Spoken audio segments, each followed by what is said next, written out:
Bundan чыгып атасызбы? Бул өзүм телефонумда китепкананыкын кошуп.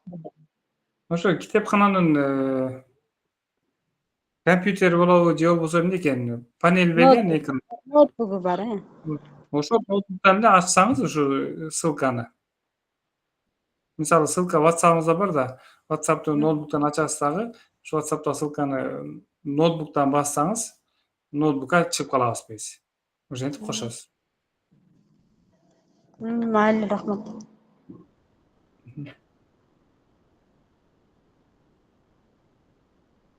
Могу кол көтөрүп аткандар бир нерсе айтасыздарбы? Же жөн учурашып атасыздарбы?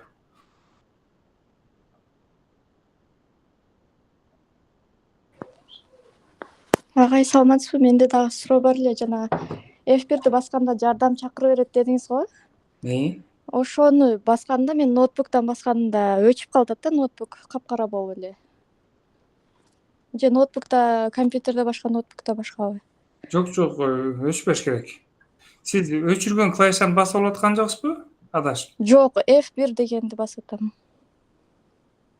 F1'дин жанында F2, F3'тер туруп атабы же F1 башка жерде экен? Escape деген биринчи ошол кнопка бар, андан кийин F1 деп кетет да, F1, F2, F3 деп.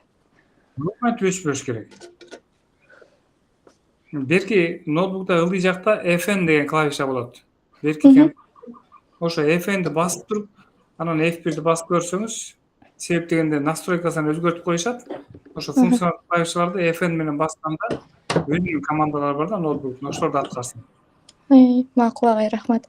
Анан дагы бир суроо бар эле, эме жанагы Word'ко киргенде мен жазып атканда менюлар өчүп кетет дагы. Кайра менюга кайра киргенде анан пайда болот дагы. Менюларды аткарып туруп, кайра жазайын десем, меню жоголуп кетет да. Ушул кайсы жерден оңдоп койсо болот? Азыр көргөзүп берем. Ушул сыяктуу суроолорду кимден эмне суроо чыкса сурай берсеңиздер, баарын көргөзүп берем. Азыр мен поделиться экран алганда көрсөтүп берсем туура болот.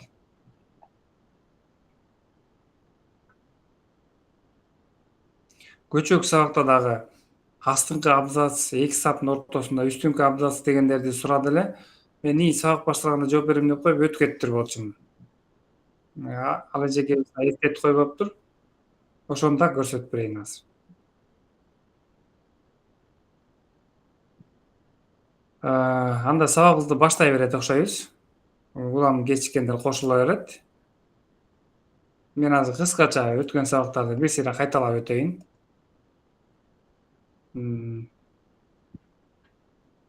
Менин экран көрүнүп баштадыбы? Менин экран көрүнүп атабы? Ооба, көрүндү. Бул жерде бир суроолор болуп атпайбы? Чатты кантип көрөм, Google Classroom'га кошула албай атам деп, ошолорго жооп берип баштап кетейин сөзүмдү. Бул мен көрсөтүп аткан экраным ушунун оң жагында, сиздерге монтип жалаң эле экран болуп турган болсо, жакта көрүүчүлөр, могу ылдый жакта участники деген бар. Бул жерде аны көрсөтүп атам. Ушу участники дегенди бассаңыздар, монтип катышуучулардын тизмеси чыгат. Ушу участники деген жанында эле чат, начать чат со всеми участниками деп турат. Ошону бассаңыздар, мына чат ачылат. Чатка мен мына ссылка жибердим. Ылдый жагына жазып койдум. Саламатсыздарбы? Сиздер менен учурашып, Classroom'га кошула электер, кошулуңуздар деп жазып койдум. Ушул ссылка менен Classroom'га кошуласыздар, ким кошула элек болсо. Телефондон чыкпай атат да, агай. Телефондон мен сүйлөп атканда, азыр мен поделиться экран кылып атканда экраным чыгып турат. Башка учурда ким сүйлөсө ошол чыгып турат. Мен сүйлөп атканда мен сүрөтүм чыгып турат. Ошо экранды эле бармак менен басасыз. Илбой жерин, этегинин бурчуна эмес, ортосуна эле бассаңыз, бир канча менюлар чыгып калат. Ушу участники деген кнопка чыгат, чат деген кнопка чыгат, действия деген, информация о встрече деген, ачыгары жанагы немелер чыгат. Микрофонду өчүргөн, камераны өчүргөн кнопкалар чыгып калат. Ошол жерден эле чатты бассаңыз, ушул мен жазган чатты көрөсүз. Мына азыр жазып атышпайбы? Элзат жазып атат, салам. Дилбара же болсо жазып атат саламатсызбы деп. Ушунун баары сиздерге деле көрүнүп атат.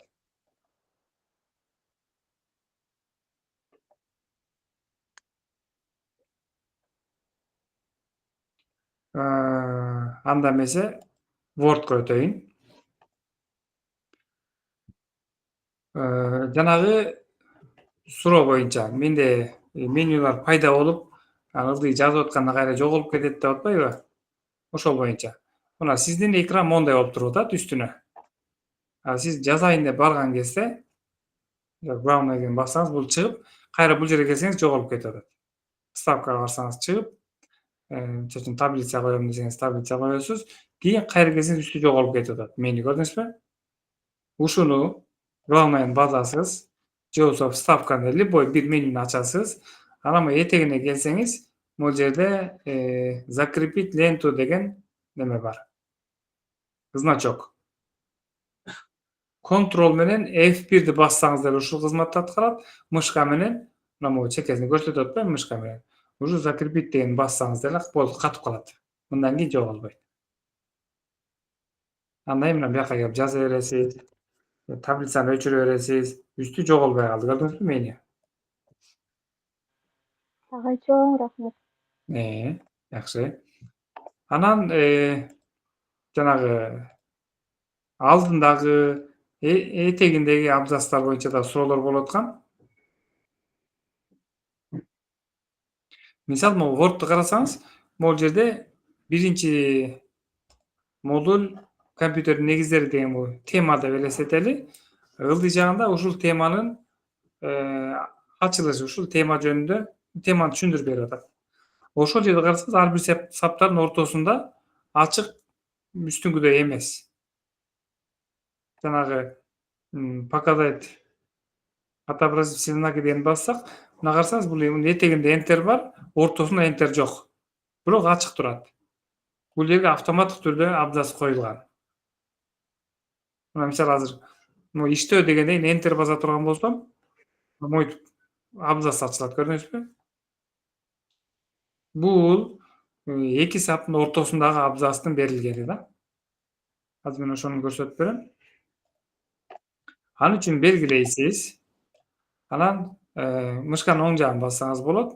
Абзац дегенге киресиздер.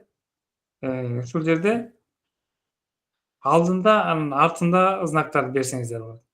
Мисалы, азыр мен одинарный деген белгилеп туруп, могу перед деп туруп атпайбы, астында анан после. Ошолорду мисалы мен 0 кылып койсом, мисалы көрдүңүзбү, 0 кылып койдум.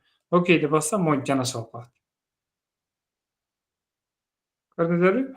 Жана перед, после деген жерге майни берсеңиздер, ошол жерге мисалы 1, 5, 6 же деген сыяктуу. Ошондо абзацтын ортосундагы, эки саптын ортосундагы эмес, абзацтын ортосундагы Enter'ler ачылат. Автаны койсоңуздар өзү 1,5 сантиметр кылып ачып берет. Полтора. Бул мурунку сабакта суралган суроо болчу. Ошого жооп бердим.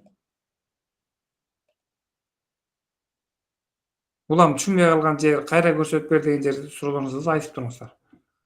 Эми өткөн сабакты кыскача кайталап өтөлү. Батаны.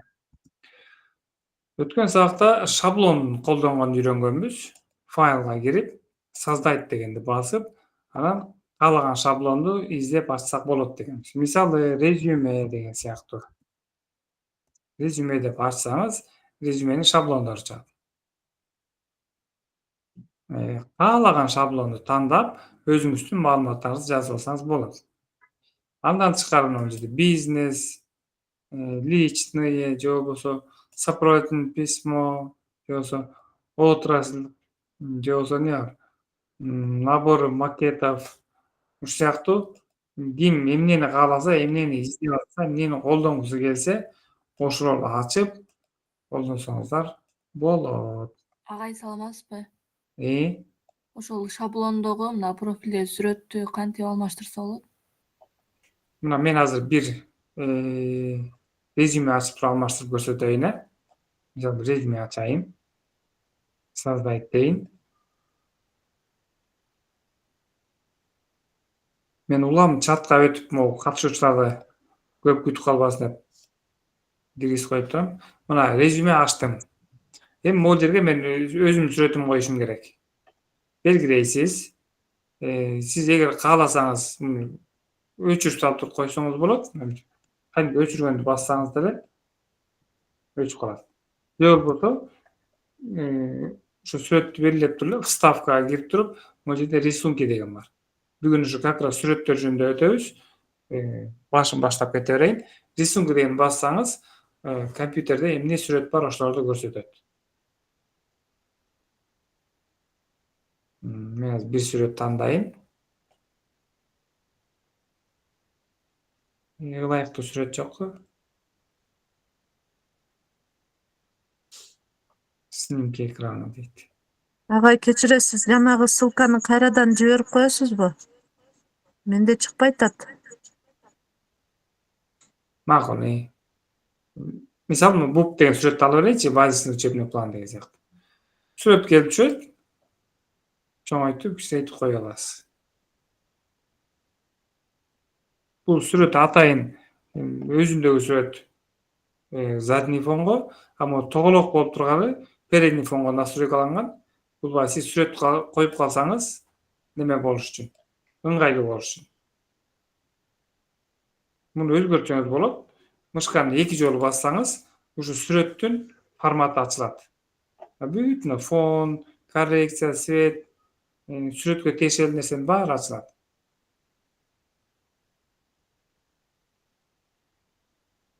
Оң жагын бассаңыз да болот. Агай, мага экран көрүнбөй жатат го. Саламатсызбы? Саламатчылык. Экран мен көрүнүп эле атат. Сиз болгону листать этпеген болушуңуз мүмкүн кийинки баракка. Эгер телефондон кирип атсаңыз, капталды көзгө жылдырсаңыз экранда. Менин экраным чыккан жерден токтотот.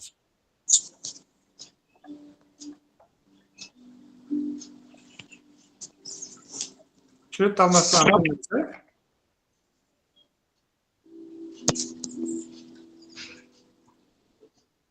Эми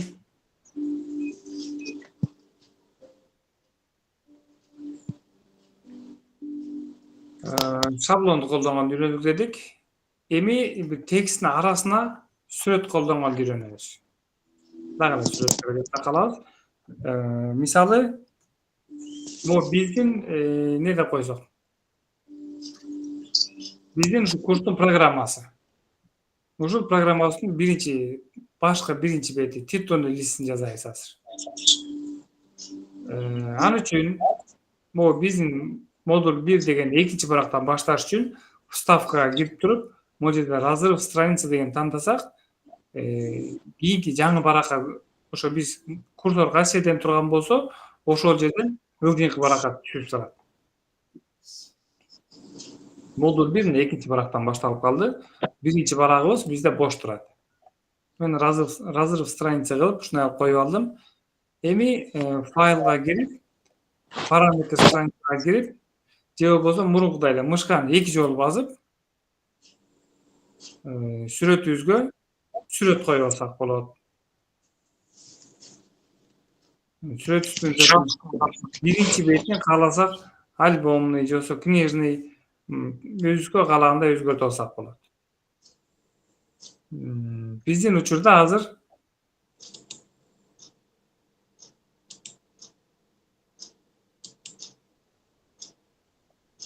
мен бир ортосуна сүрөт коеюн, анан үстүнө астына бир нерсе жазабыз.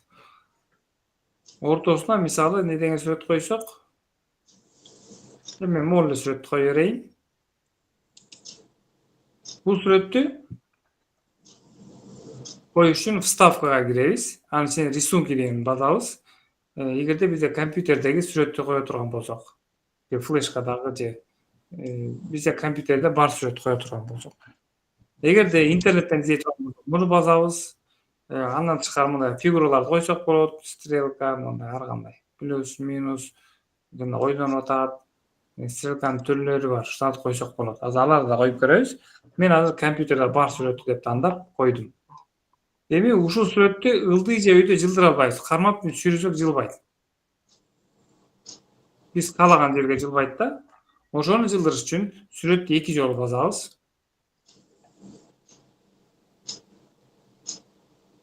сүрөттү 2 жолу баскандан кийин жанагындай эле формат деп ичинин баары алмаштыра тургандай чыгат.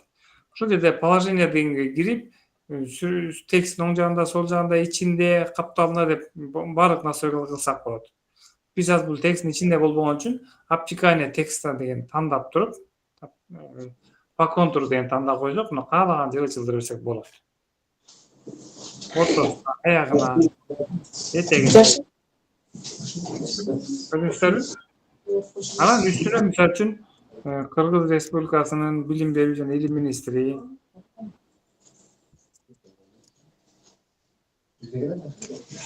Жакшы. Чакырганга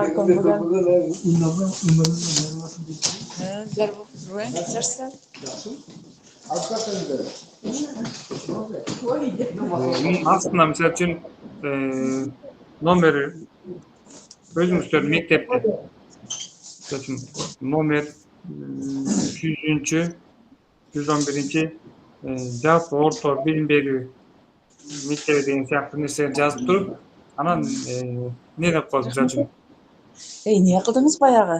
курстун микрофонуңузду өчүрүп алсаңыз, Назгүл эжеке, микрофонуңузду өчүрүп алсаңыз.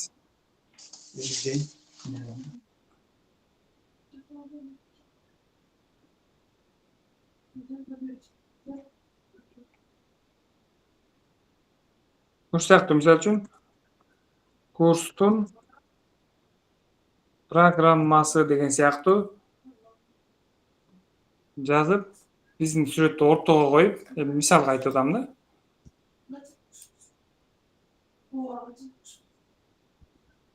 Этегине эмне деп жазабыз? Мисалы үчүн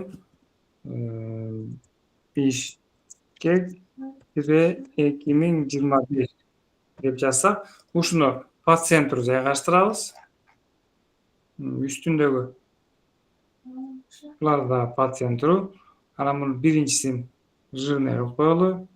Андан кийинки курстун программасы дегенди чоң кылып коелу баягы. Бул бир акыл. Бир аз кичирейтейин. Могу сыяктуу мына тетонный лист жазабыз.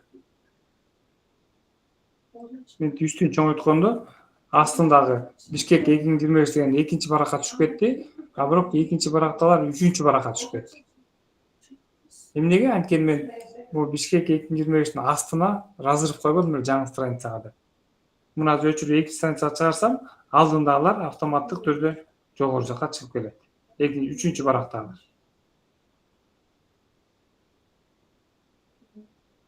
Бул сүрөттү каалаган жерге жылдырсак болот. Көрдүңүздөрбү?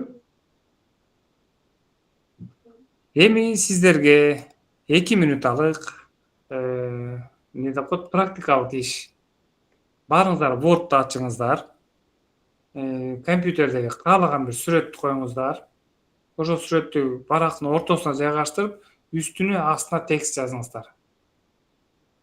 Кимдики окшошпой атса, жаза албай атса, Саламатсызбы? Меники эми болбой атат да, эми текст жазсам сүрөттүн аркасында калып, текстим көрүнбөй эле сүрөтүм жылып кетип атат. Ошого жанагындай сүрөттү 2 жолу бассаңыз, формат деп сүрөткө тиешелүү команданын баары ачылат. Ошо сүрөттү форматтай турган командалар. Ооба, чыкты. Ошол жерден сүрөттүн положениясын өзгөртүңүз. По контуру кылсаңыз болот. Ал жерде бир канча варианттар бар. Сиздики перед текстом деп коюлуп калган. Ошондо текстиңиз артында калып калып атат. Азыр мен ал варианттарын да көрсөтүп берем. Сиздер ошо бир сүрөт коюп, үстүнө астына текст жайгаштырыңыздар. 2 мүнөт убакта.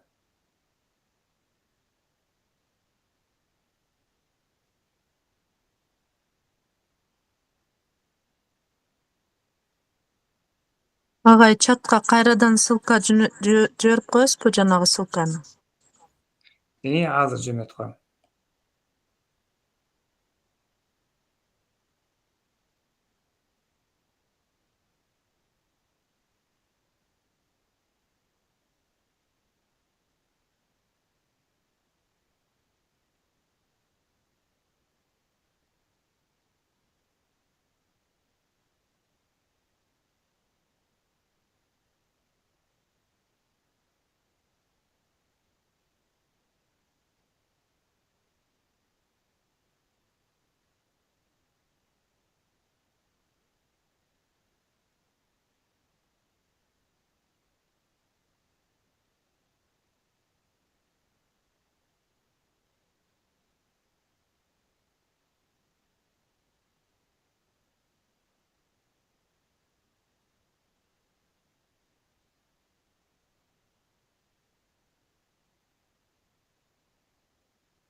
Эки минутабыз бүттү. Окшошуп атабы? Ким жазай алды, ким жазай алган жок?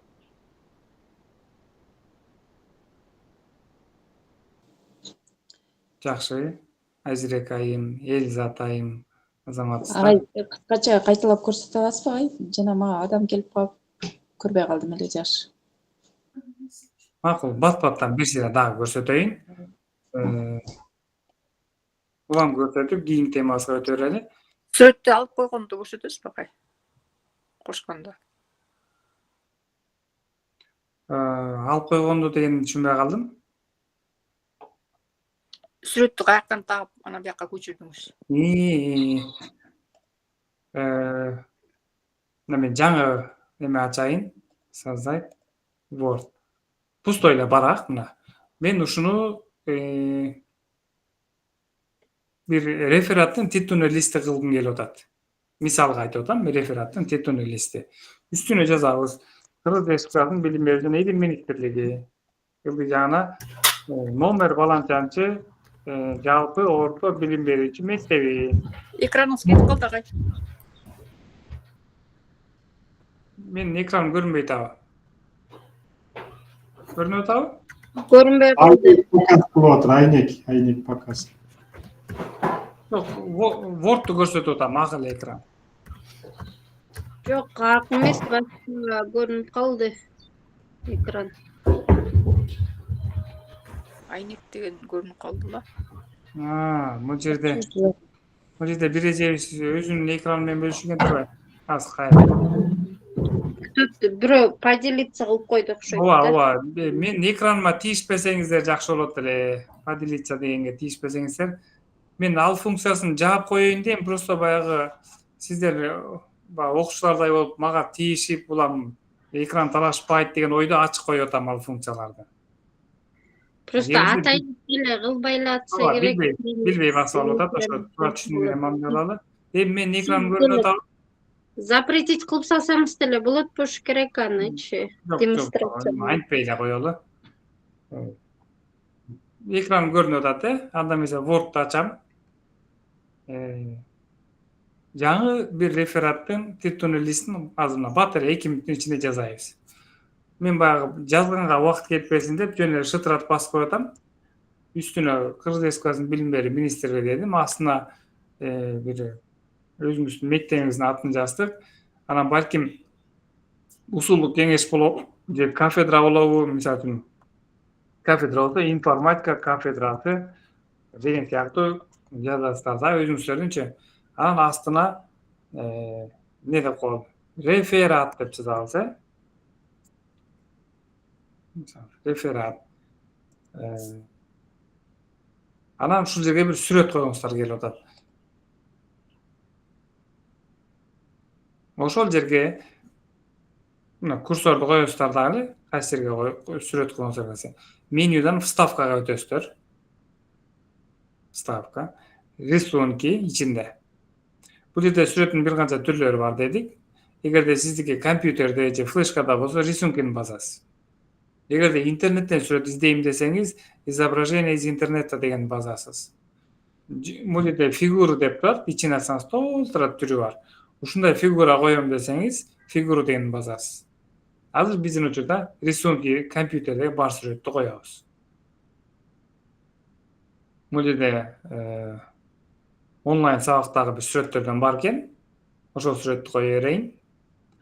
Бассаңыз мынтип келип түшөт. Кээ бир сүрөт чоң болуп кетиши мүмкүн. Мисалы чоң болуп, монтип экрандан чоң түшүп калышы мүмкүн да. Эгер ошондой болсо, бул жерде бурчуна келип туруп эле биздин мышканын указатели эки жакты көрсөтүү стрелка болуп өзгөрөт. Ошол кезде сүрөттү кармайсыз дагы, ичти көрсөтүп атсаңыз сүрөт кичирейтет. Өзүңүзгө каалаган размерге алып келип коесуз. Эми ушул сүрөттү үйдө же ылдый жылдыргыңыз келсе, мисалы реферат деген үстүнө жылдыргыңыз келсе, бул оңой менен сиз каалаган жерге жылып бербейт да. Же ылдый жылдыргыңыз келсе, ылдый жылбайт. Ошону жылдырыш үчүн сүрөттү 2 жолу басасыз. Двойной шылжок мышка менен шык-шык этип тырс деп 2 жолу басасыз. Мынтип бассаңыз, üstünde format açılат. Misal, bu главныйда турат деп коелу. Мен сүрөттү 2 жолу бассам, форматты ачат. Түй жерге келип форматты ачсак болот. Бирок сүрөттү 2 жолу бассаңыз, анда деле болот. 2 жолу бар да. Ушул жерден сүрөттү мындай рамкага салсаңыз болот. Мындай калыңыраак рамкага салсаңыз болот. Мондай рамкага салсаңыз болот. Сүрөттү мындай бир аз мындай чыгып турган сыяктуу өзгөртсөңүз болот. Зеркальный деп коет мындай. Ылдый жакта көрсөтөр мындай көлөкөсү чыгып калды. Же болбосо эки четтерин мындай кылып тандасаңыз болот мындай. Жоголуп кеткен сүрөт болуп кетет да, түз кесилбей. Муну ачсаңыз да бир канча варианттар бар. Тоголок кылсаңыз болот. Мынтип жаткан сүрөт кылсаңыз болот. Мисалы ушу жаткан кылып тандап коелу. Жанагы сүрөттү монтип тандап койдук. Планшетке окшош көрүнүштөрү. Ушинтип караганда өзгөртсөңүз болот. Андан тышкары дагы 2 жолу басып туруп, могу положение деген жерди сквозной деп тандасаңыз болот. По контуру муну ар бирин тандап коюп көрсөңүздөр болот. Мен по контурун тандап эле көрсөтүп берейин. Ушинтсеңиз мына каалаган жерге жылдырсаңыз болот. Агай ошо ставканын ичинен эле чыгып атабы ошол, Жок, могу формат деген ичинен чыгып атат. Эгер формат деген таппай атсаңыз, сүрөттү эле 2 жолу басасыз. Мына мен азыр вставканы турам. Көрдүңүзбү үстүн? Мен сүрөттү 2 жолу бассам, мына формат ачылып калат. Көрдүңүзбү? Автоматически. Сүрөткө тиешелүү значоктордун, командалардын баарын топтолгон формат деген меню ачылат. Ушул жерден укпай калдым. Кайра айтсаңыз? Меникин карап коесузбу? Азыр кайра 1 мүнөт убакыт берейин. Бир сүрөт ачып, любой эле. Могу меники сыяктуу сыртын өзгөртүп, мындай планшет сыяктуу. Анан могу жылдыра турган кылып өзгөртүңүздөр. 2 мүнөт убакыт берип.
Окшошуп атабы? Көбүнчөңүздөр ойлочусуздар да, компьютерди билгендер сонун кылып жасап берет экен депчи. Ар бириңиздер ушинтип жасасаңыздар болот. Жошту. Жанагындай меники сыяктуу мына планшетке окшоштуруп жасап көрдүңүздөр эле, тоголок кылып. По контуру болду. Ооба. Жакшы. Агай форматты кайталап койбойсузбу? Ошо сүрөттүн үстүнө келип эле 2 жолу басасыз. Мен азыр улантайын. Ошондо форматтын ичинде дагы нелер бар көрсөтүп берем. Мына жана эле Word'то ачтык. Форматты бул жерде меню главная, вставка, дизайн деп турат атпайбы? Ошонун эң акырында формат деп турат. Бул формат дайыма чыга бербейт. Сүрөт жок болсо чыкпай эле коет. Сүрөт бар кезде чыгат.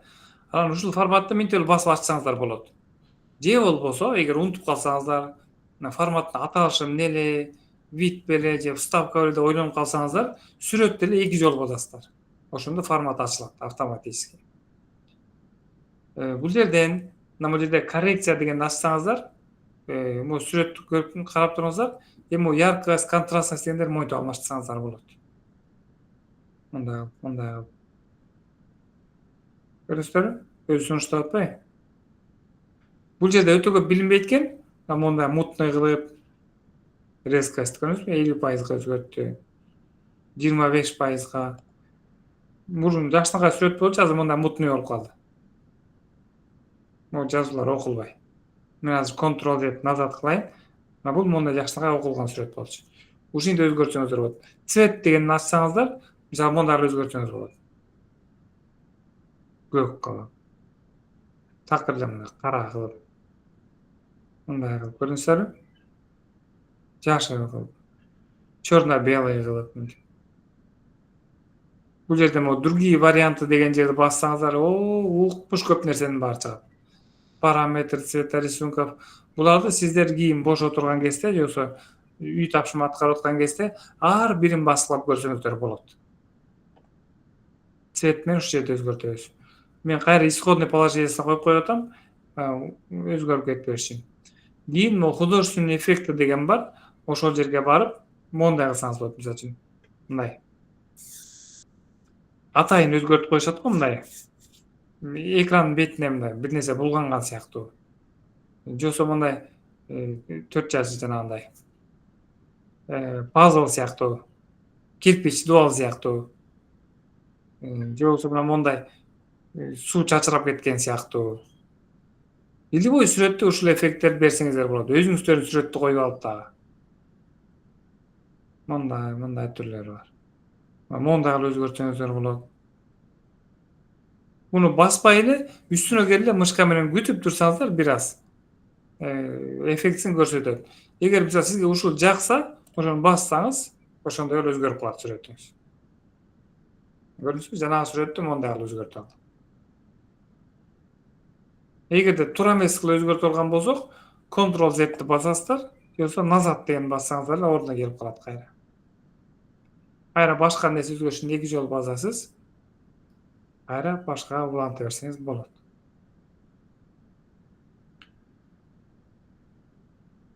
Андан кийин мунун ичин карадык. Сүрөттүн граница деп коет, сырттары. Кандай толщинада болсун, не болсун, ал толщинанын өңү кандай болсун. Эми булар негизи буларга эми булар өтө деталдуу кирип кетип атат. Мейли ушунча жолу көрсөтүп кетейин. Ошо сыртында толщинанын өңү кандай болсун өзгөртсөк болот. Мына мейкин карасаңыздар, кадимки эле планшетке айланып баратат. Сыртында чехол сүрөт сыяктуу көрүнүп калды, көрдүңүздөрбү? Границасын тандадым, өңүн тандадым, толщинасын тандадым, штрихтерди тандасак болот. Мисалы үзүк сызык менен коюп көрөйүн. Бул азыркы сүрөткө билинбей деле калды. Үзүк сызыктар ичинде көрүнбөй калып атат. Андан тышкары эффекти деген бар. Мондай кылып жайгаштырсак болот. Сыртына көлөкө. Мондай кнопка сыяктуу кылсак болот. Мондай выпуклый деп коет, мындай сыртына чыгып турган. Монун жатып турган. Андан тышкары тең сүрөттүн эле көлөкө түшкөндөрдүн бир канча түрлөрү бар. Мондай көлөкө түшсө, аркасына көлөкө түшсүн дегендер. Могул жерде бизде стандарттын көрсөтүп атпайбы? Ушунун деталдуу көрсөткөндөрү да. Мондай айландырып койсок болот. Мондай жайгаштырсак болот. Түрлөрү бар, Бул макет рисунка көп кирбей эле коелу. Анан положение деген жер бар. Положение дегенибиз кээ бир сүрөттөр болот, тексттин ичинде болот. Бул тексттин ичинде деген сүрөттү мындай бир аз кичирейтип туруп, тексттин ортосуна алып келсеңиз, мондай тексттин ичинде болуп калат. Үстүндө сүйлөм, астында сүйлөм. Ушул эле жерде положение келип туруп, сүрөттү башына десеңиз, мына китептерде бир бурчунда сүрөт, мисалы үчүн көбүнчө автобиография жөнүндө окутканда. Ичине сүрөттү бияка ал киши жөнүндө маалыматтар жазылып кетет.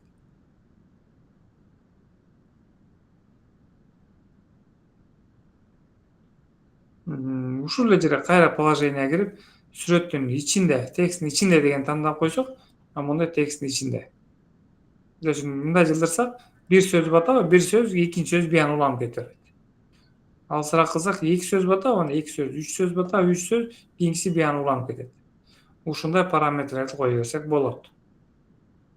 Сүрөттүн этегинде, ортосунда жана башка. Обтекание текстом деген бар. Мисалы үчүн могу эле перед текстом деген тандасам, сүрөт тексттин үстүнө чыгып калат. Көрсөңөр, текст эчтеке жылбайт, бирок сүрөт анын үстүнө чыгып калат. Ушуну за текстом десек, тексттин аркасына чыгып калат. Сүрөт бар, бирок текст сүрөттүн үстүнө жазылат. Аябай сонун бекен. Бул жерде сверху, сквозной, по контур, түркүн түстүү нерселер бар. Буларды ар бирин басып коюп көрсөңүздөр болот. Анан ушул сүрөттү эле мен мисалы үчүн айландыргым келет. Могул жерде өзүнчө жерге чыгарып алайын. Үстүндө мондай значок бар. Ушуну кармап мынтип айландырсак болот. Мындай турсун, бияна карасын, же тетирге карасын. Калагында койсок болот. Ушуну эле могул жерде 90 градус, бияктуу көзгө 90 градус, же өйдөдөн ылдыйдан өйдө деген сыяктуу кылып өзгөртсөк болот. Бул жерде автоматически берилген параметр менен бул жерде биз каалаган деңгээлде 90 эмес 89 градус жылдырып койсок деле болот. Дагы бир айта кетчү нерсе, ушул сүрөттү кессек болот ашыкча бирөөлөрүн. Мисалы мындай случайлар болот. Паспортун сүрөткө тартып жиберчи десе, столдун үстүнө коюп туруп, тартып туруп жиберет. Ошондо кээ бир сүрөттөр столдун үстү көрүнүп турат, анан паспорт ортодо турат да. Ошону мышканын оң жагына эки жолу бассаңыз жанагындай ачылат. Бул жерде обрезка деген тандап туруп, ашыкча жерлерин мынтип кесип койсоңуз болот. Кара жерлерди кесип, ортосун калтырып коюн. Керектүү жерлерди кесип туруп, мышкага башка эле сырткы же бассаңыз, обрезка деген функциясы жоголот. Чоңойтсоңуз мондай сүрөт болуп калат. Паспорттун копиясын алып аткан болсоңуз, ачса стол колдун сүрөттөрүн алып, только паспортду алып туруп, анан өтө чоң болсо кичирейтип, кичинекей болсо чоңойтуп, бизге керектүү деңгээлге алып келип алсак болот. Бул жерде биздин сүрөтүбүздүн размерин көрсөтүп турат. Бийиктиги 5,54 см, узундугу 10,122 см. Биягы 10,122, биягы 5,154 см деген размерде турат. Эгер чоңойтсок бир аз, бул размер да чоңойткондогу размерин көрсөтүп турат. Эгерде биз кандайдыр размерди кааласак, ошол размерди берсек болот. Мисалы 8 см болсун деп туруп enter бассаңыз, бийиктиги 8, а биягын өзү автоматтык түрдө 14,175ге турулап берди. Бул баягы пропорцияны жоготпош үчүн өзү сунуштаган. Жок, мага кыскараак болсун десеңиз, мынтип карап кыскартып койсоңуз болот. Эгер сүрөт өтө маанилүү эмес болсо, каалагандай размерге өзгөртүп алсаңыз болот. Сүрөт менен иштеген кызыктуу экен. ооба, аябай жакшы экен. Сонун болуп атат. Чыдай эле жашайт экенбиз. Биз буга чейин борт менен иштегенди билчүбүз, көбүнчөбүз көргөнбүз, бирок ушу сүрөттү эле ушунча жолу өзгөртүп, ушунча варианты бар деген маани бербесек керек. Эми азыр мен көрсөтүп бергендерди өз колуңуздар менен бир сыйра жазап көрүңүздөр. Рахмат. 2 мүнөт убакыт берейин. Бир сүрөт көчүрүп алыңыздар, жанагындай. Яркасын өзгөртүңүз, өзүнүн фигураны өзгөртүңүз, ашыкча жерин кесиңиз, эки жака жылдырып көрүңүз, Убакыт кетти. Кимде кандайдыр кыйынчылык болсо айтыңыздар.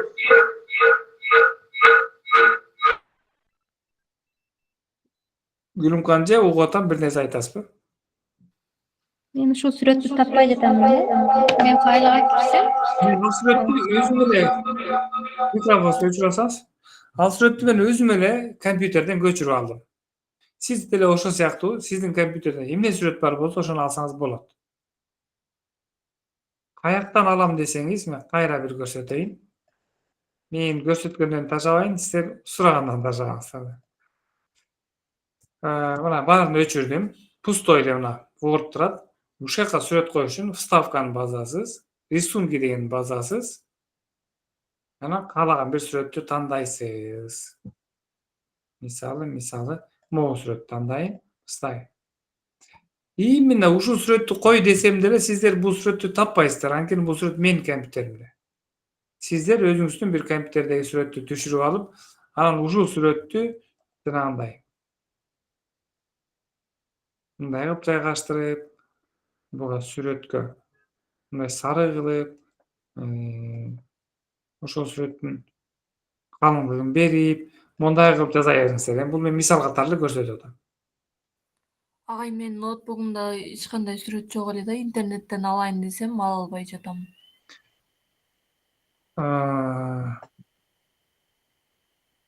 Интернеттен алганды көрсөтүп берейин.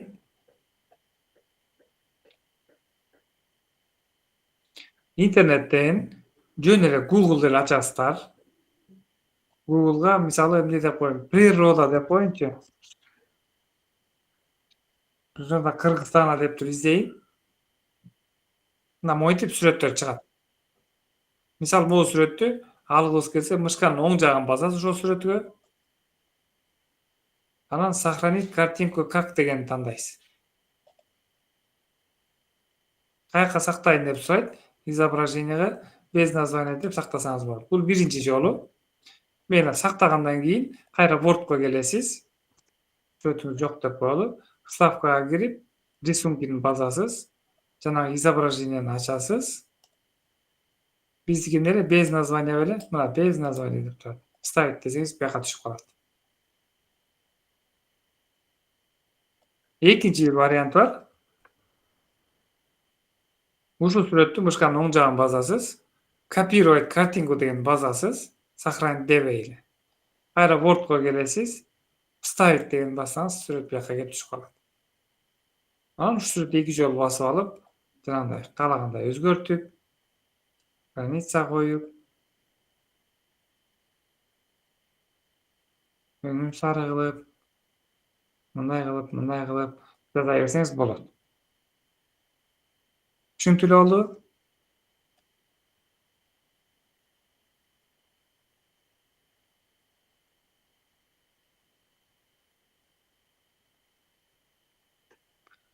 Агай, кечиресиз. Мен, например, Кыргызстандын картасын алдым да. Бул целый рисунок. Ана картанын сыртындагы чек-араларын кантип кестедиңиз? Ошо сүрөттү 2 жолу бассаңыз, жана форматтын ичинде оң жак өйдөңкү бурчунда обрезка деп турат. Эми көрсөтүп бергенде мышка менен көрүп алсаңыз болот. Ошо обрезка дегенди басып кезесиз.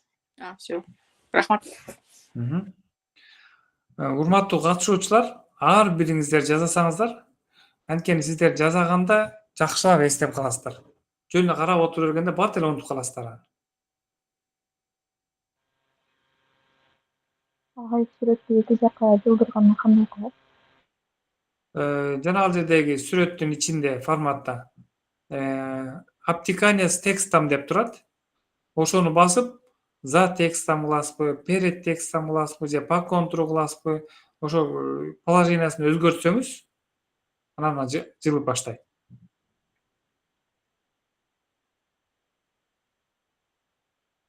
Таптыңызбы?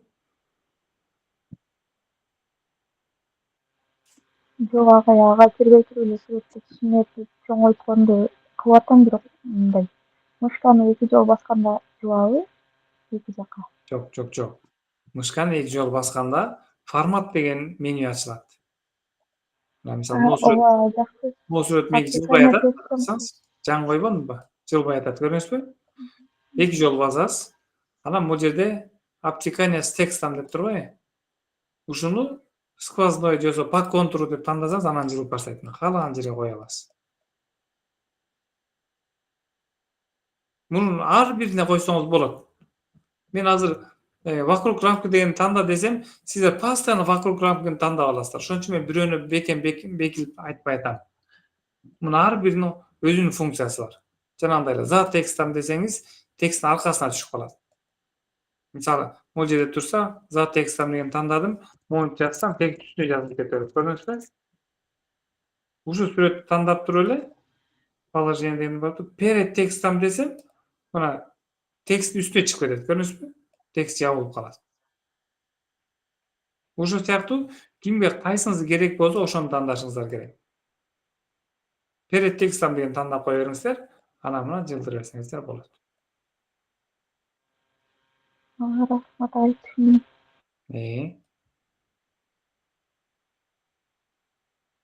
Баарыңыздар иштеп атасыздарбы? Ооба, иштеп атабыз. Сүрөттүн ичине жазганын кандай жазат? Сүрөттүн бир бурчуна жазганын. Сүрөттү за текстом кыласыз, анан үстүнө жаза бересиз. Азырынча биз Word'то ушинтип иштеп атабыз. Кийин PowerPoint'та да көрсөтүп берем.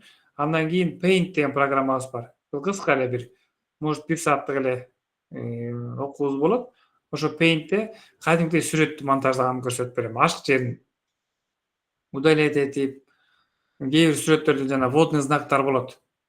Мисалы, Планета деген компаниянын колусу бир бурчуна Планета деп жазып коет, сүрөттүн ичине элечи.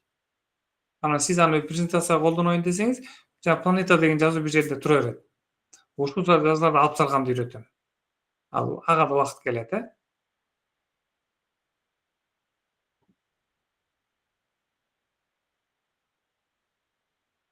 Могу чатта окусам, үнүңүз угулбай жатат деп жазыптырсыз да, жана андан бери угулуп калса керек кайра. Эгер менин үнүм угулбай аткан болсо, сизде ушу телефонуңузда же ноутбугуңузда маселе болуп аткан болот. Анткени жалпы менин үнүм угулуп атат. Андан кийин жасаганыңызды кантип кетиребиз деп атат. Могу азыркы жасаганыңыздарды кетирбей эле коюңуздар. Анткени азыр сиздер ушунчалык көпсүздөр. 800-гө жакын киши барсыздар. Баарыңыздардыкы менен мүмкүн эмес анын баарын караганга. Сиздер жөн эле өзүңүздөрдү практикалык тапшырма аткарып көрүш үчүн тапшырма берип атам, жазаңыздарды. Кийин үй тапшырма бергенде ошол үй тапшырманы аткарып жибересиздер. Акыркы убакта көп тапшырма аткарып жибербей атасыздар. Google Classroom'га 180 канча эле киши кирди. Мен азыр точно санын карайын. 194 эле киши кирди. Дагы 600гө жакын киши Google Classroom'га кире элексиздер. Кийин сертификат алганда мен баардык сабакты окудум деп ыйлакташыңыздар мүмкүн. Google Classroom'га кирип, катталып, ал жерде мага тапшырма жиберип турсаңыздар гана сертификат аласыздар. Ошону эстеп коюңуздар. Эми мисалы бир тапшырма аткара албай калып, экинчисин аткарып, үчүнчүсүн аткара албай калышыңыздар мүмкүн, бирок такыр эле тапшырма аткарбагандар кантип доказать этесиздер мен сабакка кирдим деп. Ошол жагы маселе. Мен тапшырма жөнөттүм эле, түштүбү? Ошол эмеге классрумга жөнөттүмбү? Кайсыга жөнөттүм? Жөнөткөн болсоңуз түштү. Мен айтып атпаймынбы, катышуучу аябай көп деп. Мен бир күндө бир 50-60 кишини текшергенге аракет кылып коюп атам. Кээде текшербей калып атам. Бирок очередь келгенде текшерилет. Мен сизге баа коюп, же сизге жазганда окуйсуз. 5-чи сабактын тапшырманы жибергенсизби дейт, жибергем. Көчө жиберип калдым. Мурдагын жиберишим керек эле, көчө жиберип калдым. Ачсаңыз эле көрөсүз. Негизи баарыңыздарга поштаңыздарга кат барып турат. Тапшырма жүктөдү, видео сабак жүктөдү деп. Эгер ошо видео сабак деп сообщениени көрбөй калсаңыздар, Classroom'ду ачсаңыздар эле, задание деген жерди ачсаңыздар көрөсүздөр баарын.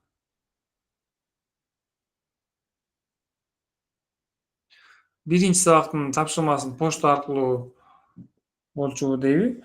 Биринчи сабактын тапшырмасы мурда башкача болчу, жанагындай бир видео жүктөгөм, кыска, 3 мүнөткө жетпеген. Ошону көрүп оюңуздарды жазыңыздар дегем. Ал тапшырма өтүп кеткен. Азыр биринчи тапшырма жок. Экинчи сабактын тапшырмасынан баштап бүгүнкү чейинкиси бар. Биринчи сабактыкы ошо жок. Биринчи сабак тапшырмасын мен алып койдум. Анткени жетиштүү жоопторду алдык. Мындан кийинкилери сакталат. Ооба, birinci класс, birinci сабактын тапшырмасы чыкпай калды. Бара балким 10 сабакка барганда биринчи, экинчи сабактарды кайра алып ташыбыз мүмкүн да, баягы. Уза место элейт да абы. Бул эми баягы балким деп айтып атам. Балким сакталат аягына чейин. Айбарчын эже, бир нерсе айтайын деп атасызбы? Кол көтөрүп калыптырсыз.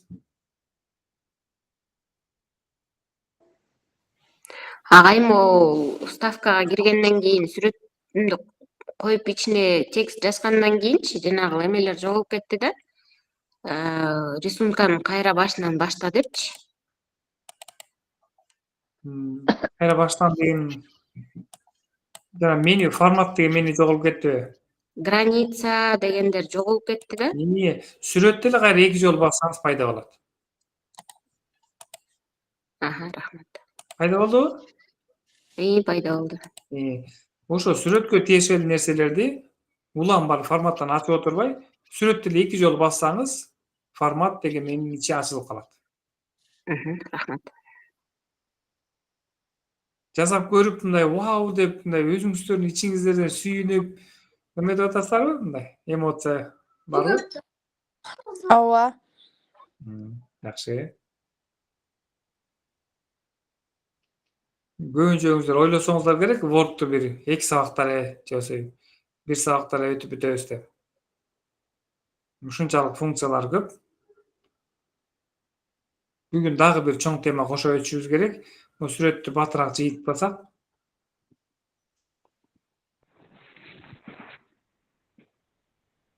Дагы 1 мүнөттөн кийин кайра сабагыбызды улантабыз.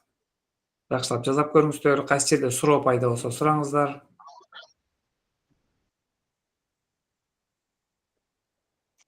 Агай, сүрөттүн алдына жазыш керек болсо улантып кандай кылса болот? Астына дегенде сүрөт көрүнбөй калыш керекпи?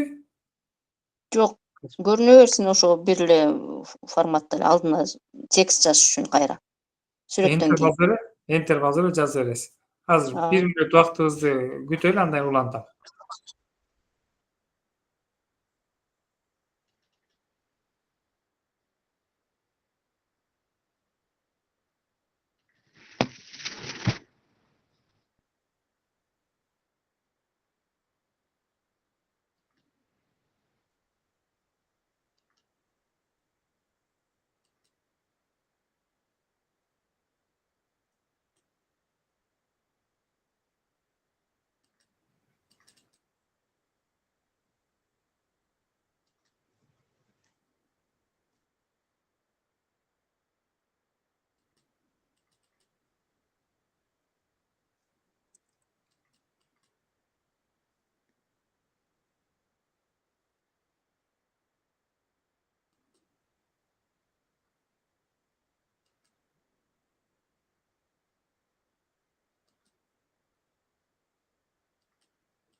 Анда эмесе уланталы.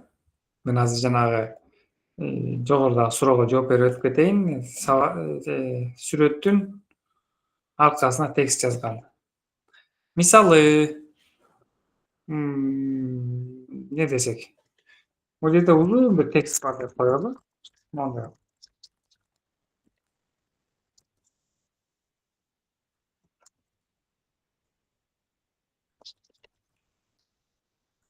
Мондай tekst бар деп коелу.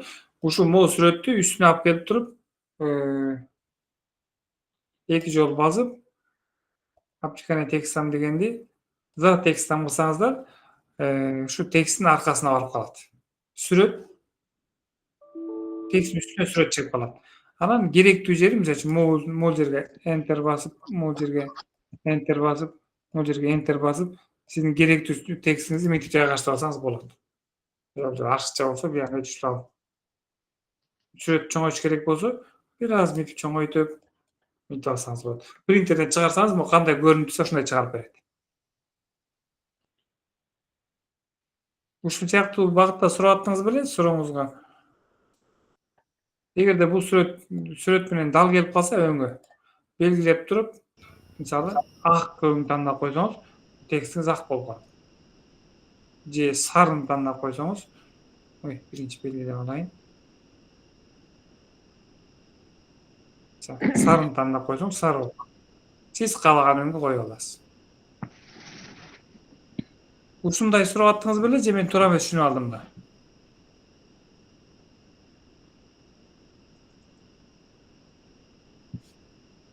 Жок, сүрөттүн алдына кайра текстти продолжать деп жазганды таптым. Бирок алдагы сиз койгондучу кантип алып барды сүрөттү? Жылбай атат го, мен ошентейин десем. Сүрөттү эки жолу басасыз. Бассаңыз менюсу чыгат. Ушудан Aptikane tekstam дегенди за текстам деген тандап коесуз. Бул жерде бир канча вариант бар, аябай көп.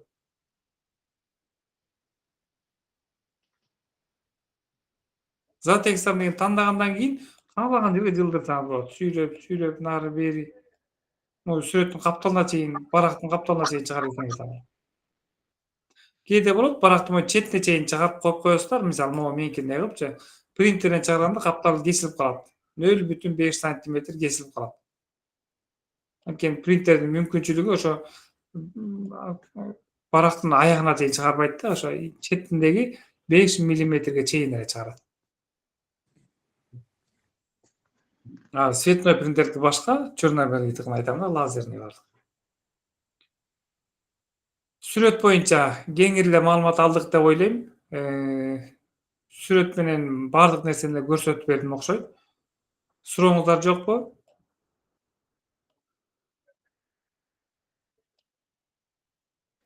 Жок, аябай түшүнүктүү болду.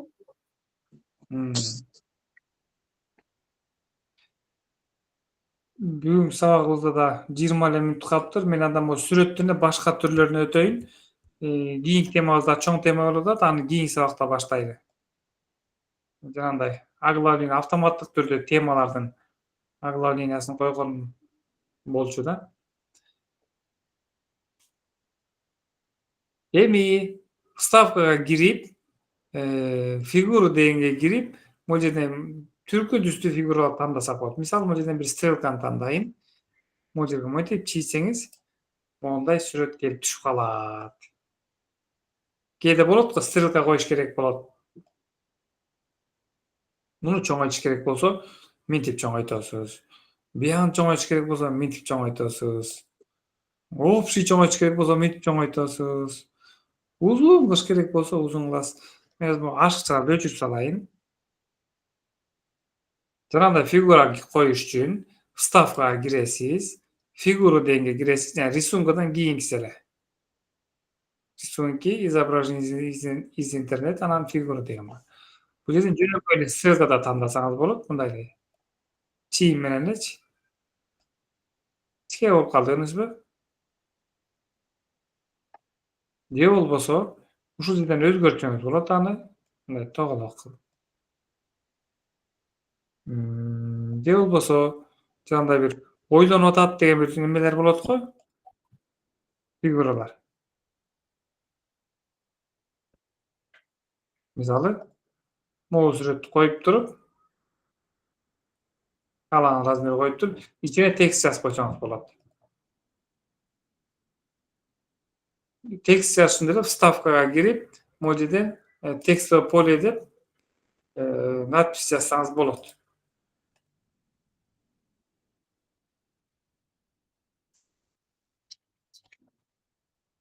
Мисалы мени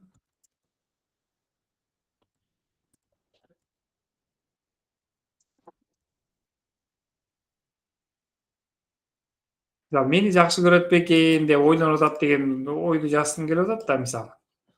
Ушинтип туруп чоңойтуп бул текстти курсив кылып, курсив болсо дагы Comic Sans дегенди тандайлы.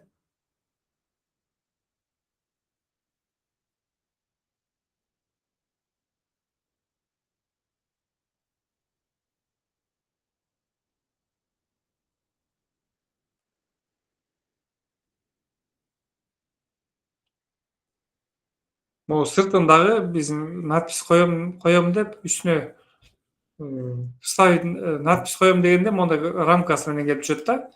Ушул рамканы алып чыгыш үчүн басасыз. Муну деле 2 жолу бассаңыз, ушул фигуранын немесин чыгарып берет. Форматын, ушуга тиешелүү нерсенин баарын чыгарып берет. Ушул жерден эле заливкага киресиз. Нет заливка. Эгер кааласаңыз мына өң берип койсоңуз болот. Ичи ак, сары, жашыл кылып. Контур дегенди тандап туруп, нет контура деп койсоңуз, сыртында чейин жоголуп кетет.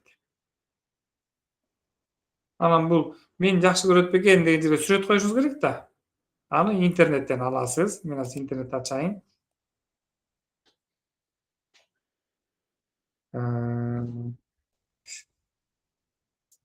Не деген сүрөт койсок?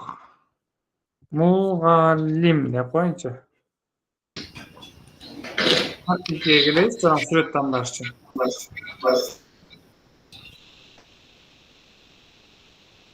Мисалы, могу сүрөттү алайын. Копировать картинку дейин. Кайра кодко келебиз. Бияка.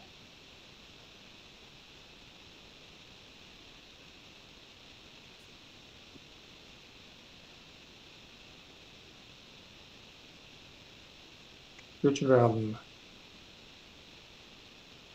Копировать.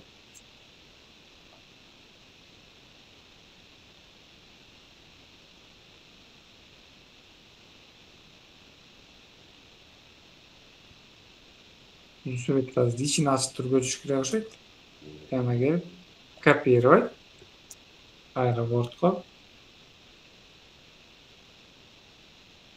Мына митип көчүрүп келип туруп, бул сүрөттү за текстен бузак калаган жерге жыла турган болот. Анан мына могу баланын ойлонуп атканын кылып койсок болот. Бул бала ойлонуп атат. Мени жакшы көрөт бекен деп. Бул жөн эле фантазия болуп атат. Жакшы нерселер жазса болот бекен. Мунун өңүн көк эмес, мисалы үчүн сары кылып койсоңуз болот. Ал үчүн 2 жолу басасыз. Калаган. Жакшы. Атайын боёп бир нерсе кылыштын кереги жок. Өзүнүн готовый шаблондору бар да.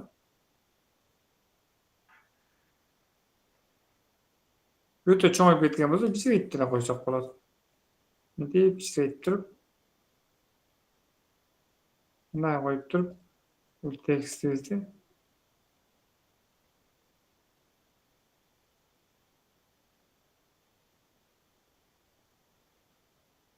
мынтип жайгаштырып койсок болот. Жактыбы? Агай мына эменин ичине жазып атабыз го, жазганда меники мындай 4 бурчтук болуп эме рамкага алынып калып атат жазууларымчы. Ошону кандай кылабыз дедиңиз? Ооба, ошо рамканы 2 жолу басасыз. Бассаңыз формат деп ачылат. Анан сүрөттү 2 жолу бассаңыз, деле тиги рамкасын. Анан бул жерде контур фигура деген бар. Ушул жерде нет контур деп коесуз. Азыр сизде мына бул сызык коюлуп турат. Ооба, ушул турат да. Контур дегенди басып, нет контур деп койсоңуз, чейин жок болуп калат.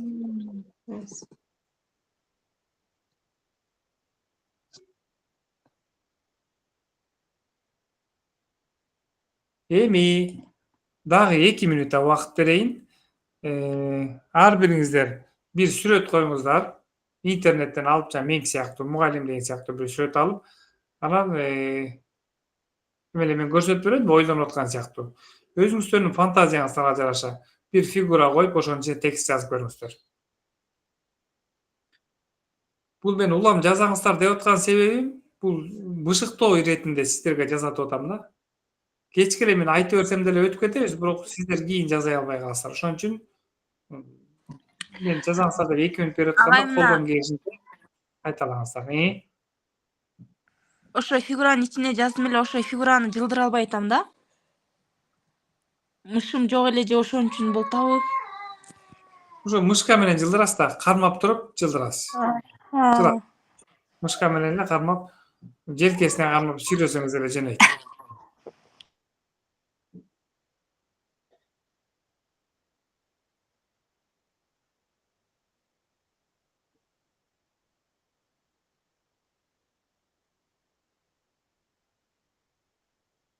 Ушуну иштеп атканда кимдедир кандайдыр маселе жаралса, билбей атам, кантем дегендер улам айтып бериңиздер, улам көрсөтүп берип турсам жакшы болот.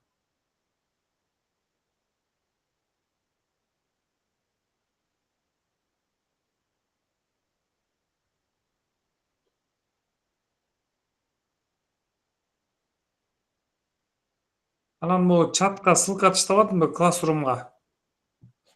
Ошол ссылканы алып, WhatsApp группаларыңыздарга салып койсоңуздар, ким кире элек болсо кирсин. Ким каттала элек болсо катталсын. Кийин курсубуздун ортосунан олгондо, аяк жагын жакындаганда, ошол катуу контролго алына баштайт. Ким канча жолу катышыптыр, ким тапшырма аткарыптыр деп.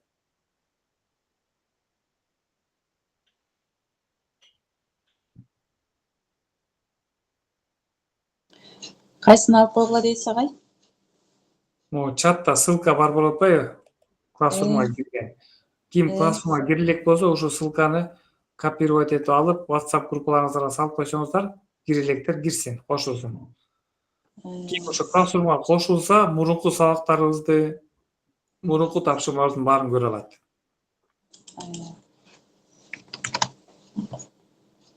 Азыр сүрөттү алып койдук агай. Эми форматка кирип Жок, азыр бир сүрөт коюңуздар. Бир сүрөт коюңуздар. Анан автофигурадан бирди тандап, жана мен сыяктуу. Сөзсүз эле меникини тандабаңыздар, башка деле, балким стрелка, балким 4 чарчы. Башканы тандадым. Ошонун ичине текст жазыңыздар. Автофигура. Тапшырманы кантип текшергенин билсек болот деп WhatsApp'ка, эле чатка жазып атышат. Мен кимдин тапшырмасын текшерсем, сиздер көрөсүздөр, ар ким өзүңүздөр көрө аласыздар. Мен азыр көбүнчөңүздөрдүн текшере албай атам. Бирок текшергендерим өзүңүздөр ким текшерди, канча балл койду көрө аласыздар. Жанагы окуучулардын күндөлүгү болот го, ошо сыяктуу эле сиздин тапшырмаңызга мынча койду деп барат. Мен текшергенден кийин көрөсүздөр. Почтага барабы? Поштага барат, же Classroom'дан деле көрөсүздөр. Жакшы. Бул поштага жанагындай сообщение келди сизге, тапшырма жүктөлдү деген каттар эле барат. Аны окубай деле койсоңуздар болот. Анткени и так эле Classroom'дан баарын көрөсүздөр.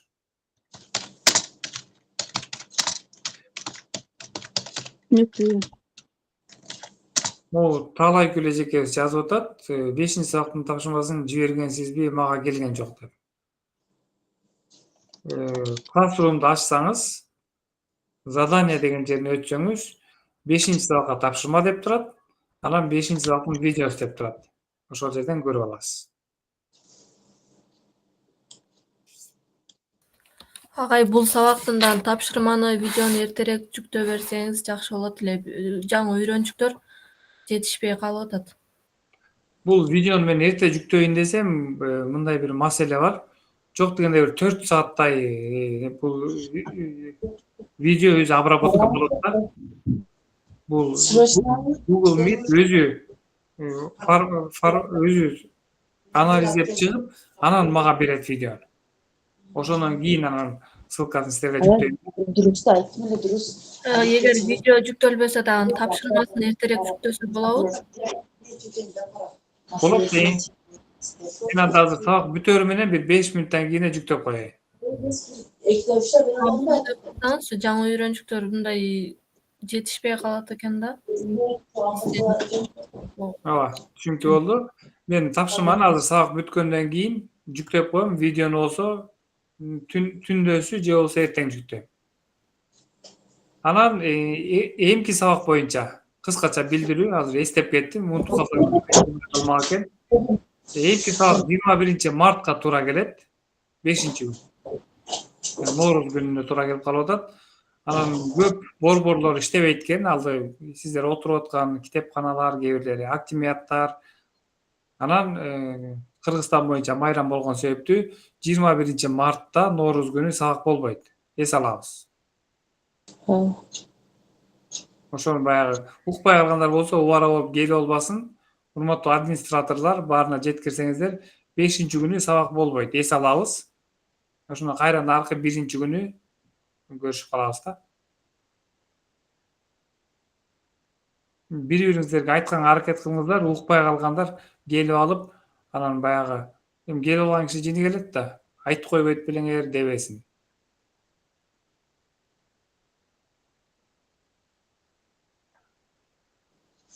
Агай биз картинканын үстүнө жанагындай ойлонуп турган картинканын үстүнө булут коюп ичине жазып койдук. Эми эмне кылалы? Жакшы, сонун, мыкты. Анда сабагыбызды кайра уланталы. Мен поделиться кылайын. Башкаларды эле барыңыздар жазап атасыздарбы? Урматтуу курсубуздун Ооба, жаздык. Ооба, жазап койдук. Жакшы, сонун. Мен ушинтип жазадыңыздарбы, баягы түшүнүктүүбү деген суроолорду берген кезде же чатка жазып, же болбосо могу жерде неме бар. Отклик деген бар, отправить отклик деген бар. Ошону бассаңыздар, ичинде бир канча смайликтер бар. Ошолор менен реакция берип коюп турсаңыздар болот. Ошондо мен түшүнүп атат деп кабыл алып турам да. Азыр мисалы үчүн бармактарыңыздарды көрүп баштадым. Агай, саламатсызбы, суроо берсем болобу? Болот, могу бир кабинетте тургандар 2-3 микрофон ишегенде жаңырып кетет. Берсеңиз болот.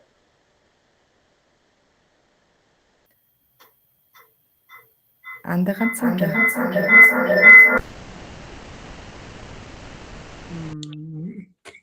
Агай, угат. Кыргызстандын картасын тандап алгам да. Анан аны өчүрүп туруп, кайра тиги парталарды тандайын десем, за парта где дети сидят. Кайра Кыргызстан чыгып калып атат да. Эмнеге, что не так делала? Жок, эмне кылайын десем дейсиз? Биринчи Кыргызстандын картасын чыгардым да. Анан контурларын кесип көрдүм.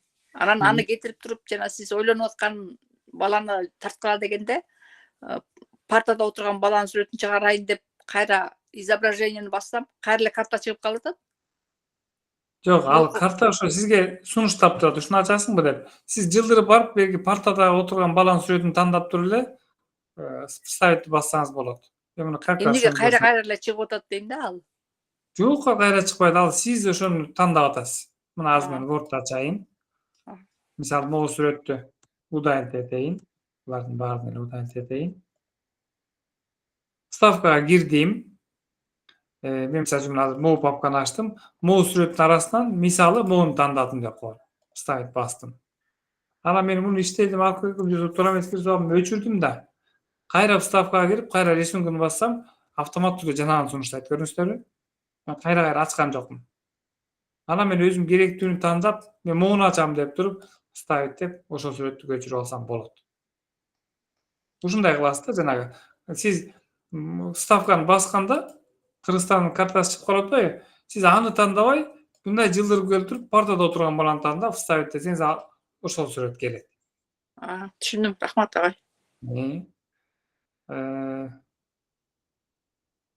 Мондай сүрөт келди. 2 жолу бассаңыз формат ачылат. Обрезканы басып, каалагандай кесип алсаңыз болот. Кескенден кийин башка пустой жерди бассаңыз, мурда кесип салган жерлер алынып калат, жоголуп кетет. WhatsApp'tan келген сүрөттү Word'do кантип коюп алсак болот? Могу ошо мен көрсөтүп аткан сүрөттөр бүт баары эле WhatsApp'тан келген сүрөттөр сыяктуу колдонсоңуздар болот. Мисалы, мен азыр WhatsApp'тан бир сүрөт ачып келейин. WhatsApp'ты компьютерден ачканды билесиздер да. Билесиздерби? Жок. Настройкага кирип, сканировать. Жок, WhatsApp вебти компьютерге ачканды билесиздерби? ооба. Мен билбейм. Билсеңиздер, ошентип WhatsApp'ты ачасыздар. Анан сүрөттү же копировать этип аласыздар, могу сыяктуу эле, же сохранить этип аласыздар. Мисалы, бул сүрөттү сохранить картинку как дегенди бассаңыз, каяка сактайын деп сурайт. Мугалим деп ат берип коеюн, ушул ат менен издебедим да мен. Изображение чейин сактап атат, сохранить. Анан кайрадан Word'го келесиз. Веб WhatsApp'ты көчүрүп коюш керекпи күн мурун? Жок, бул сайт эле, жөн эле web.whatsapp.com кыргызча эле веб WhatsApp деп жазсаңыз эле өзү биринчи сунуштайт. Биринчи ссылканы бассаңыз, QR код көрсөтүп турган болот. Сиз телефондон WhatsApp'ты ачып, связанное устройство деген бассаңыз, камера күйөт. Ошо QR кодду окутсаңыз жана экранда, сиздин телефондо WhatsApp компьютерден ачылат. Кадимки сообщение чыгат бүт баары. Агай, бирок жана сиз компьютерден кирип атасыңбы же соткадан кирип атасыңбы дейсиз. А компьютерден киргенде Classroom'га, ой, Google Meet'кечи, тапшырманы кантип аткарса болот? Компьютерден кирип алса. Соткадан эмес, компьютерден кирсе. Google Meet'ке сиз менен мына сабак жатат. Мына мисалы азыр менин экраным көрүнүп атабы? Мен мына Meet'те отурам, мына сиздер менен, мен сүйлөгөнүм көрүнүп атат да. Ушул жерде мына экинчи вкладкага өтсөм, мына Classroom. Мына компьютер сабаттуулук бастым. Мына Google Classroom'да жүрөм азыр. Лента. Мына задание дегенди бастым. Мына тапшырмалар. Биринчи сабактын видеосу, экинчи сабактын видеосу, үчүнчү сабактын видеосу, тапшырма мына 1, 3, 4. Үйдө жагында 5-чи сабакка тапшырма, 5-чи сабактын видеосу мына. Мына Google Meet'те жүрүп ушул жерден аткарасыз. Жок, сиз азыр мына по ходу сабак өтүп атып эле за компьютерим кана иштегеле жатпайсызбы? Мен түшүндүргөндү, эми иштеп көргүлөчү өз алдынча депчи. Анан сиз менен Google Meet'ке компьютерден кирип, анан кайта компьютердин бетинен чыгып калса, мен кантип компьютер менен иштей алам дейм да. Эч кабаттыр болбойсуз, мындай кыласыз. Ой, экран өйдө жана ачсаңыз, бул жерде свернуть деген бар.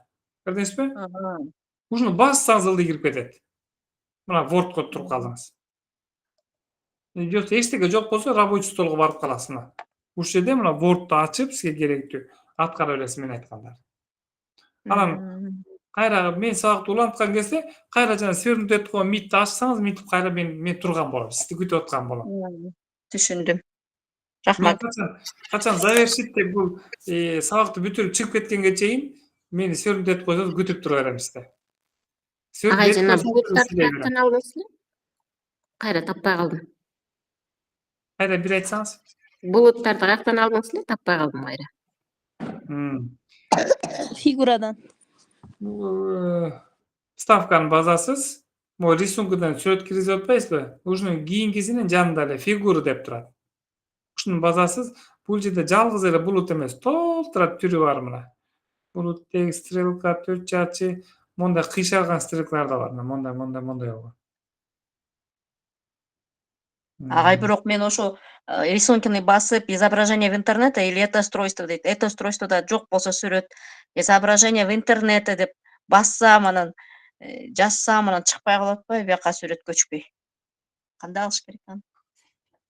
Ошо негизи бул жерде бир аз кээде маселе жаралып калат. Мисалы, изображение интернеттен дегенде мен аз жасап көрөйүн. Мисалы, школа деп туруп издеп көрөлү.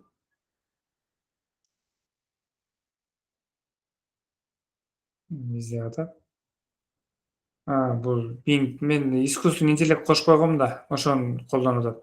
Мына меники азыр чыкты. Бул удачно кетип калды. Мектепте, школада издедим, чыкты. Мына интернеттен алып мен портко көчүрүп койду. Ошо биздики чыкпай жатып, анан Google'дан издеп алып атабыз да. Ошол эле жакшы вариант. Google'дан каалаган сүрөттү издеп таап аласыз. Андан кийин бияка коюп алып иштесеңиз жакшы болот. Ошол эң простой, не деп коет жанагындай, практичный вариант ошол. Андан тышкары мен видео да коюп көрсөтөйүн дегем. Буларды эми калгандарын көрсөткөнгө убакыт деле жетпей калат окшойт. Видео койсоңуз болот, бияка кадимки эле анан верхний, нижний колончито номер страницы дегендерди көрсөтүшүм керек эле. Булар кийинки сабакка кала турган болду. Демек, кийинки сабакта бул номер страницага колончиту койгонду, анан жандай сноска деп коебуз го.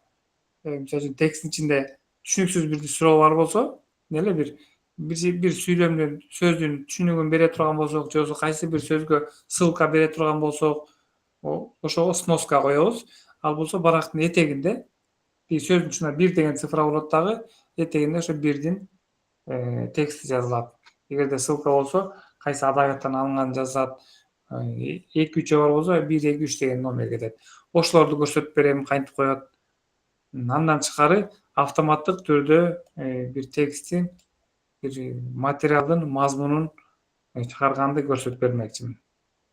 Кийинки сабагыбыз барган сайын улам кызыктуу болуп жүрүп отурат. Бүгүнкү сабагыбыз мурункуларга караганда андан да кызыктуураак болду деп ойлойм. Ушундай ар бир сабакты мен көрсөтүп берген нерсени өздөштүрүп, практикалап жүрүп отурсаңыздар, бул курсубуздун жыйынтыгында аябай мыкты колдонуучу болосуз. Бүгүнкү сабагыбыз боюнча сурооңуздар барбы? Убактыбыз аягына келип калды. Бүгүнкү сабакка да тапшырма болобу же болбойбу? Болот. Азыр мен тапшырманы компьютерден турбай даярдай калып, бат эле бир 10 мүнөткө жеткирбей Google Classroom'га жүктөп коем. 5 эле мүнөттүн ичинде жүктөп коем. Рахмат. Сурооңуздар болобу? Сурооңуздар. Ошол жаңы эме классрум ссылкаларын бизге таштап койсундарчы, биз да кирели. Мен ошо таштап койбодум да, мына турат. Агай Чатка эмки сабакка калабы? Диаграммалар. Ооба, диаграмма. Мен бүгүнкү сабакта 2 теманы бүтүрөйүн дегем. Анан эми баягы бат-баттан өтүп кетсек, сиздер көп түшүнбөй калып атпайсыздар. Ошого бир аз майдалап атып, убактыбыздын көбүнчөсү ушу сүрөткө кетип калды. Эмки сабакта диаграмма менен кошконго аракет кылам, жанагы сноска буларды. Агай суроо берсек болобу? Мына биз азыр готовый сүрөттүн ичине жазгандан кийин жылдырсакчы, жазган сөздөрүбүз калып кетип атат да. Ошону готовый жылды, өдө жылдырышканда кандай кылып жылдырабыз? Эми убактыбыз бүтсө да мен кыскача бир көрсөтүп жибейин ошону. Муну мындай кылабыз.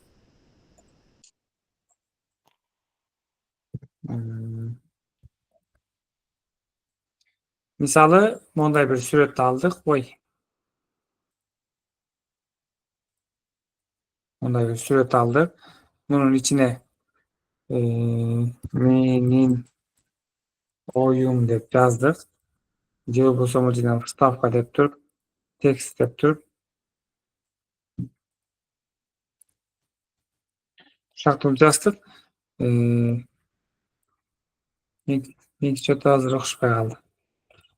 Өзүнчө. Могу сыяктуу бул менин оюм деген сөз жазып, мисалы. Мен артынан өчүрүп коеюн. Муну болсо контуру жок, заливкасы жок. Анан менин оюм деп жаздыңыз да, мисалы. Анан жылдырсаңыз бул текст калып калып атат. Ушул текст кошо кетиш үчүн ушул жазган текст менен муну тандайсыз. Бул 4 часы белгиленип турат атпайбы? Анан контролду басып туруп, кийинки фигураны тандайсыз. Ошондо экөө тең тандалды, көрдүңүздөрбү? Азыр мына контрол баспай эле, мону өзүн тандасам, азыр только Bulut tandaldı. Эгерде текстти тандасам, азыр только текст тандалды. Экөөнү тең тандаш үчүн текстти тандайсыз, анан клавиатурадан контролду басып туруп, кое бербей туруп, булутту тандайсыз. Ошондо экөө тең тандалат. Экөөнү тандаганда мышканын оң жагын басасыз, группировать деп турат. Контекстный менюде. Оң жагын басканда контекстный меню чыгат. Группировать дегенин ичинен группировать деген тандасаңыз, экөө бир сүрөт болуп калат. Ошондон кийин моу жылдырсаңыз, чогуу жылып, кичирейтсеңиз чогуу кичирейип, кыскасы бир фигура болуп калат. Экөөнү группировать эткенден кийин. Агай дагы ушул эле мына сүрөттүн эки жанына ырсаттуу текстти коюш үчүн эмне кылыш керек? Бизге жылбай коёт да. Эки тарабына, оң сол тарабына. Ушул сүрөттү эки жолу басасыз мышка менен. Положение деген келип туруп, же болбосо обтекание текста деген келип туруп, бул меники текст менен фигура аралашып калбадыбы? Сиз группировать эте электе. Ошо положение деген жерде могу тексттин ичинде деген тандап коесуз. Ортосунда деген. В тексте деген, между текстин беле ошону тандап коесуз. Болду, рахмат. Урматтуу эжекелер, уже бир канча кайталап калдым.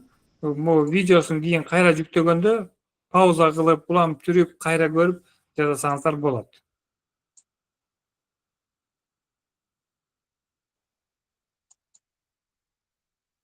Өзүңүздүн ноутбуктан тапшырманы аткара аласыз, үйдөн деле аткара аласыз, башка жерден аткарып, эң башкысы аткарганыңызды мага Google Classroom'a жүктөп койсоңуз эле жетиштүү болот. Эгерде сурооңуздар жок болсонда сабагыбыз аягына келип чыкты. Келип сабакка катышканыңыздарга чоң рахмат.